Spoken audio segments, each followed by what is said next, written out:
Salut à tous et bienvenue. Aujourd'hui, on va soulever le capot de notre monde numérique.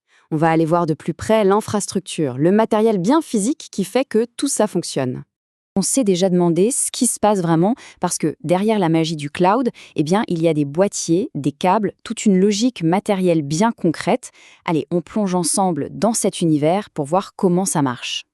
Alors voilà ce qui vous attend. D'abord, on va voir les fondations physiques. Ensuite, le trio de matériel de base. On parlera aussi des câbles et de la forme des réseaux virtuels pour la sécurité. Et à la fin, on mettra tout ça ensemble. Allez, c'est parti. Ok, première partie, les fondations physiques. C'est super important de se rappeler de ça. Même le fameux cloud, il a une adresse bien réelle. L'immatériel, en fait, ça repose toujours sur du matériel bien concret. Absolument. Chaque photo qu'on partage, chaque vidéo qu'on regarde, tout ça, ça passe par une série d'équipements physiques. On peut dire que ce sont un peu les héros méconnus de notre ère numérique. Alors il est temps de faire leur connaissance, non? Allez, on attaque le cœur du sujet. Pour vraiment piger comment fonctionne un réseau, il y a 3 équipements fondamentaux à connaître et on va voir qu'ils sont de plus en plus intelligents. Et les voilà, nos 3 protagonistes, le hub, le switch et le routeur. Ce petit tableau-là, il résume bien leurs différences. On va du plus, disons, basique, le hub, au plus malin, le switch, pour finir avec le vrai cerveau, le routeur. Allez, regardons ça de plus près. Alors, le hub, c'est facile à comprendre. Imaginez une personne dans une pièce qui crie une information. Absolument tout le monde l'entend, même les gens qui n'ont rien à voir. Eh bien, un hub, c'est exactement ça. Il reçoit un paquet de données et, hop, il le rediffuse partout à l'aveugle. C'est simple, mais on s'en doute, c'est pas hyper efficace.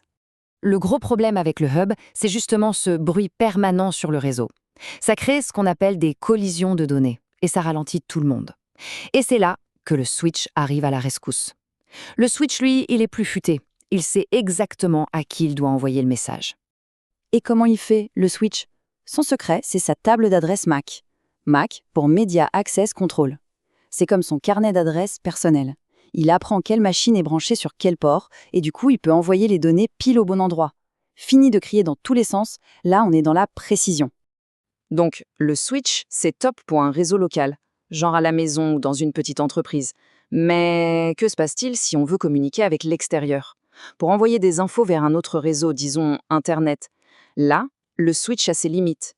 Il nous faut autre chose. Et cette autre chose, c'est le routeur. Lui, c'est le vrai chef d'orchestre d'Internet. Son boulot, ce n'est pas de connecter des machines entre elles, c'est de connecter des réseaux entiers. Il utilise les adresses IP, un peu comme des adresses postales, pour trouver le meilleur chemin possible pour que les données fassent le tour du monde. Et pour se repérer, le routeur a sa propre carte routière, la table de routage. Elle liste tous les chemins qu'il connaît pour aller vers d'autres réseaux. Et là, il y a une ligne super importante, c'est celle du 0.0.0.0. Ça, c'est la route par défaut. En gros, si le routeur ne sait pas où aller, il prend cette route. C'est sa porte de sortie vers le grand inconnu, c'est-à-dire Internet, via le fournisseur d'accès.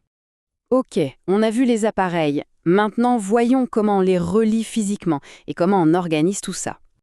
Aujourd'hui, il y a principalement 2 types de câbles qui dominent. D'abord, la paire torsadée, avec le fameux connecteur RJ45 que tout le monde a déjà vu. C'est le standard pour les réseaux locaux. D'ailleurs, pour une nouvelle installation, on recommande au minimum du catégorie 6A pour être tranquille niveau débit. Et puis, pour les longues distances ou quand il faut de la très haute vitesse, par exemple pour relier 2 bâtiments, là, c'est la fibre optique. Elle envoie les données avec des impulsions de lumière. C'est une autre dimension. La façon dont on arrange tous ces câbles et ces appareils, ça a un nom. C'est la topologie réseau. Pensez-y comme le plan d'architecte, la forme géométrique du réseau. Et là, on voit bien comment les choses ont évolué. Avant, on utilisait beaucoup la topologie en bus. Imaginez un seul grand câble où tout le monde vient se brancher.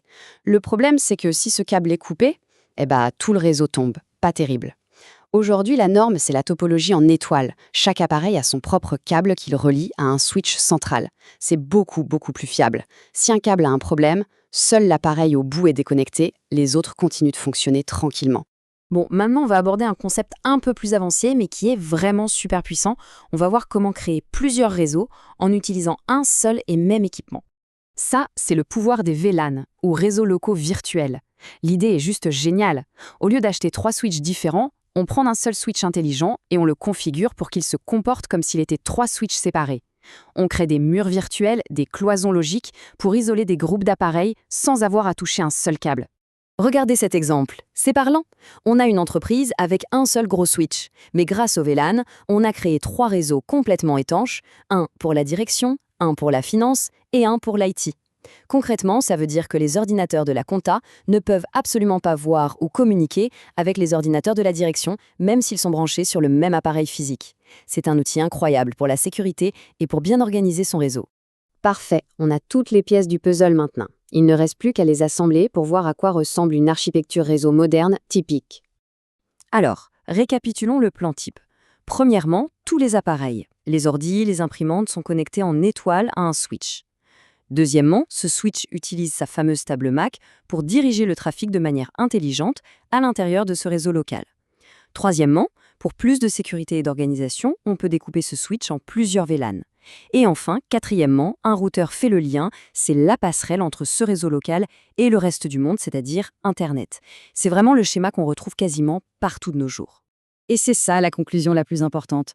Comprendre ces équipements, ce n'est pas juste un exercice théorique pour les passionnés, c'est comprendre les fondations, le béton, l'acier sur lequel tout notre monde numérique est bâti. Alors, la prochaine fois que le web s'affiche comme par magie sur un écran, on pourra avoir une petite pensée pour tout ça. Un switch, un routeur, tous ces appareils qui travaillent dans l'ombre pour que ça marche. Et ça amène une dernière question. En ce moment même, lequel de ces appareils est en train de gérer la connexion ? Voilà, c'est tout pour cette fois. Merci d'avoir été là.